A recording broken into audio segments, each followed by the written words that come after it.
Hello friends, Radhe Radhe, हर हर महादेव। मैं मीनाक्षी एक बार फिर से आपके सामने अपने नए वीडियो के साथ उपस्थित हुई हूँ। तो चलिए सबसे पहले बताइए आप लोग कैसे हैं। मैं आशा करती हूँ आप लोग स्वस्थ एवं कुशल होंगे।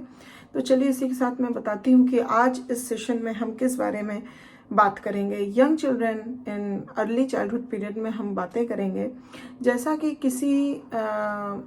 इस संदर्भ में हमने बहुत सारी पिछले वीडियोस में बातें की कि उनका कैसा फैमिली रिलेशनशिप होता है, क्या पेरेंट चाइल्ड का रिलेशनशिप कैसे होता है ड्यूरिंग अर्ली चाइल्डहुड पीरियड, उसमें कौन से ऐसे कंडीशंस पाए जाते हैं जो कंट्रीब्यूट करते हैं कि पेरेंट चाइल्ड का रिलेशनशिप इस पीरियड के दौरान किस प्रकार चेंज होता है। तो उसी के आगे अब हम और चलते हैं रिलेशनशिप्स में। तो पेरेंट चाइल्ड का रिलेशनशिप कितना इंपॉर्टेंट होता है और किस प्रकार के चेंजेस हमें देखने को मिलते हैं, क्या कंडीशंस हैं जो उसमें चेंजेस उत्पन्न करती हैं। उसके साथ साथ और भी कई रिश्ते होते हैं, रिलेशनशिप्स होते हैं जो कई प्रकार से किसी भी चाइल्ड का पर्सनल और सोशल डेवलपमेंट होता है, एडजस्टमेंट होता है, उसको बहुत ज़्यादा इन्फ्लुएंस करते हैं। थोड़ा कम थोड़ा ज़्यादा हो सकता है, बट सभी रिश्ते कुछ ना कुछ कंट्रीब्यूट करते हैं। तो आगे इस रिलेशनशिप में हम आज बात करेंगे इस सेशन में सिबलिंग रिलेशनशिप्स के बारे में कि सिबलिंग रिलेशनशिप किस तरह से इन्फ्लुएंस करती है कि नहीं करती है या कितना करती है एक यंग चाइल्ड के डेवलपमेंट में और एडजस्टमेंट में।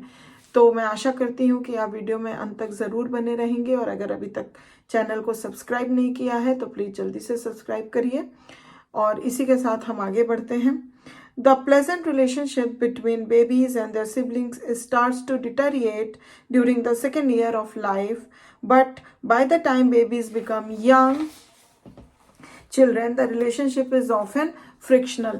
तो जैसा कि हम ये देखें कि जब बेबी जो होता है लगभग 2 साल का कंप्लीट होता है और वो अर्ली चाइल्डहुड पीरियड में एंटर करने वाला होता है, तब तक हम देखते हैं कि सिबलिंग के साथ जो उसका रिलेशनशिप होता है वो काफ़ी डेट्रीमेंटल हो जाता है और अर्ली चाइल्डहुड पीरियड तक आते आते उनका रिलेशनशिप, जैसे ही वो ग्रोन अप थोड़ा सा होने लगते हैं, उनका रिलेशनशिप बिल्कुल ही फ्रिक्शनल बन जाता है। This frictional relationships not only plays havoc with the home climate but it also have a detrimental effect on the young child self concept. तो कभी कभी ये फ्रिक्शनल रिलेशनशिप जो होता है सिबलिंग्स के बीच में वो एक हैवॉक के तरह काम करता है, ना कि सिर्फ अपने होम क्लाइमेट के लिए बल्कि ये एक यंग चाइल्ड के पूरे सेल्फ कॉन्सेप्ट पर भी एक बहुत ज़्यादा डेट्रीमेंटल इफेक्ट डालता है। Young children are made to feel inadequate, especially if their achievements are criticized and ridiculed by their older siblings। और ये चीज़ जो होती है, यंग चिल्ड्रन हमेशा उनको एक फीलिंग ऑफ इनएडिक्वेसी कराई जाती है, स्पेशली उनके अचीवमेंट्स को जब कोई भी उसका ओल्डर सिबलिंग उसके अचीवमेंट को क्रिटिसाइज करता है या रेडिक्यूल्ड करता है, तो इस तरह से जो होता है उस बच्चे के अंदर फीलिंग ऑफ इनएडिक्वेसी डेवलप होने लगती है। Not all sibling relationships are frictional, but देखा गया है कि सभी सिबलिंग्स के बीच में उनका जो रिलेशनशिप है फ्रिक्शनल नहीं होता है। And those that are not frictionals all of the time, या फिर होता भी है तो हमेशा के लिए नहीं बना रहता है। Consequently sibling relationships can be and often are important aids to the young child's personal and social development. कितना भी कोई हो बात, फ्रिक्शनल रिलेशनशिप हो, कम समय के लिए हो, ज़्यादा समय के लिए हो, बट कहीं ना कहीं कंसिक्वेंटली हम देख सकते हैं कि जो सिबलिंग्स का रिलेशनशिप होता है वो किसी भी यंग चाइल्ड के सोशल और पर्सनल डेवलपमेंट में एक एड का काम करता है, एक सपोर्ट का काम करता है।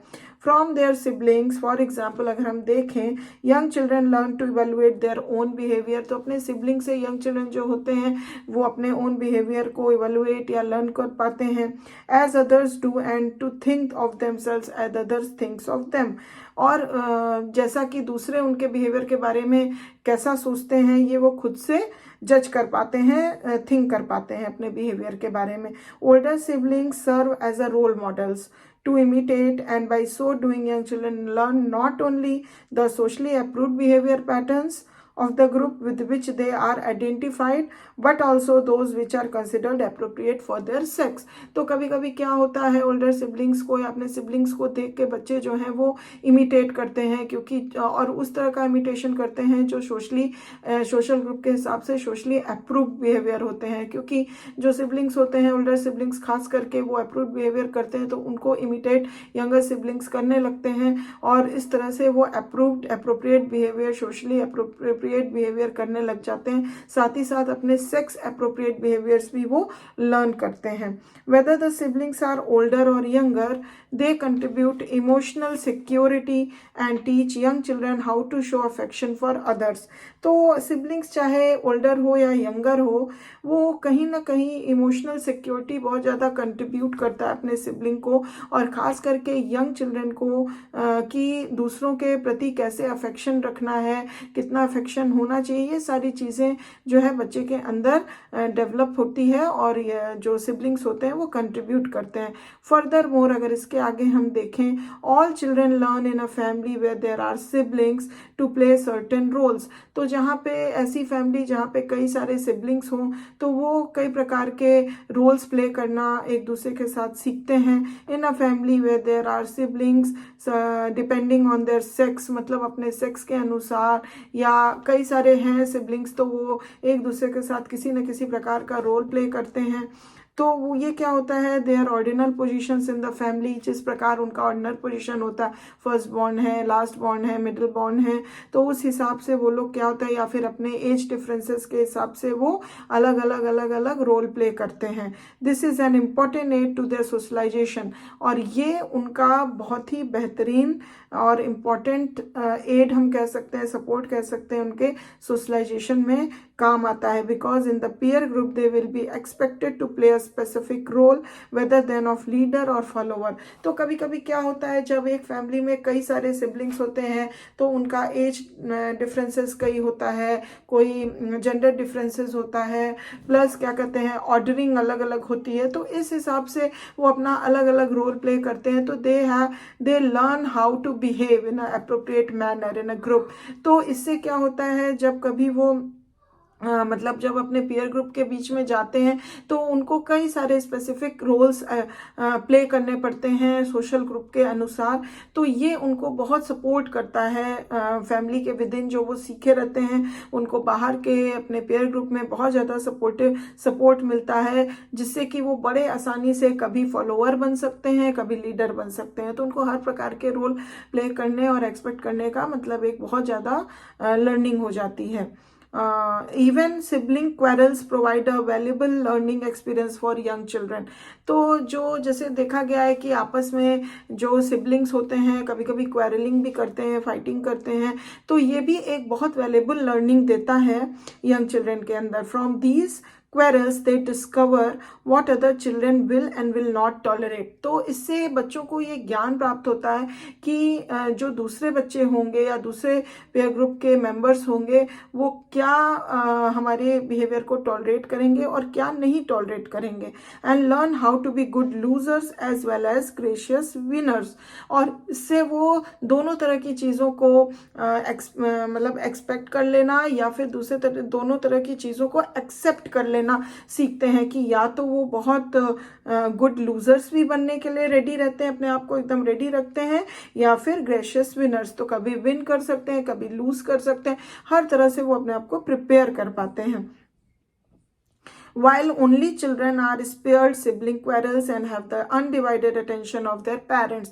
लेकिन अगर वहीं देखा गया है कि अगर परिवार में सिर्फ एक बच्चा है, ओनली चाइल्ड है, तो वो ये चीज़ें क्वारलिंग वगैरह ये सारी चीज़ें कभी, क्योंकि सिबलिंग्स हैं ही नहीं तो साथ में किसके लड़ाई होंगे, झगड़े होंगे, या इस तरह के अलग अलग रोल प्ले किए जाएंगे, तो ये सारी चीज़ों से वंचित रह जाता है वो बच्चा, डिप्राइव्ड हो जाता है। तो और अपने पेरेंट्स का वो अनडिवाइडेड अटेंशन भी प्रॉपर पाता है।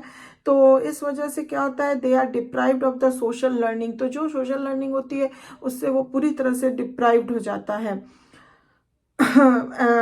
उस लर्निंग एक्सपीरियंसेस से। And young children have with siblings, तो या फिर अपने सिबलिंग्स के साथ जो भी एक्सपीरियंसेस होते हैं उससे डिप्राइव्ड हो जाता है, जिसके रिजल्ट स्वरूप क्या होता है कि only children often have difficulty in making good social adjustments during the gang age of late childhood. तो लेट चाइल्डहुड में जो भी गैंग एज जब आती है तो वहाँ पे क्या होता है, उनको गुड मतलब सोशल रिलेशनशिप बनाने में कहीं ना कहीं डिफिकल्टी होती है, परेशानी का सामना उठाना पड़ सकता है। तो यहाँ पे हम ये देख सके कि हाँ, सिबलिंग्स के लाइफ में होने से हमें किस तरह का इमोशनल कंट्रीब्यूशन मिलता है, या इवन अगर हम फाइटिंग भी छोटी छोटी करते हैं या बहुत सारे सिबलिंग्स हैं आपस में, तो अलग अलग एज डिफरेंस, अलग अलग सेक्स, अलग अलग ऑर्डरिंग ऑफ जो भी होती है उनकी, उस तरीके से हमें अलग अलग प्रकार के रोल प्ले, कभी हम लूजर्स बनते हैं, कभी विनर्स बनते हैं।